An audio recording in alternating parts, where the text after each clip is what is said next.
Welcome to Guide Guru. We hope this video helps.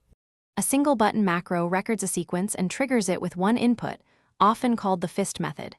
Begin by planning the exact sequence, keystrokes, mouse clicks, and necessary delays in milliseconds. Choose reliable macro software like Auto Hotkey or a keyboard utility that supports scripting and conditional checks. Create a new script that maps your chosen key to the sequence, using send, click, sleep, and if when active to scope actions. Save and reload the script. Keep a simple toggle key to enable or disable the macro quickly. Insert consistent delays in milliseconds between actions to match game or application responsiveness. Start with 50-150 ms and adjust.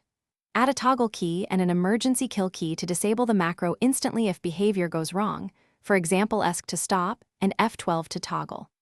Scope the macro with window checks so it only runs when the target program is active, using conditional if-when active statements. Test with conservative timings. Log each action if possible, and avoid infinite loops or uncontrolled repetition to prevent lockups. Test the macro in a controlled environment and log each step to verify correct timing and outputs before using it broadly. Refine delays and add subtle randomization like 10-30 ms jitter to mimic human input and reduce detection risk while maintaining function.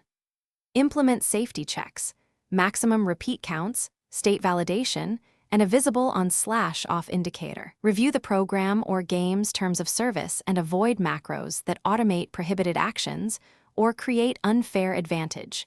When in doubt, Thanks for watching. Consider subscribing if we helped you today.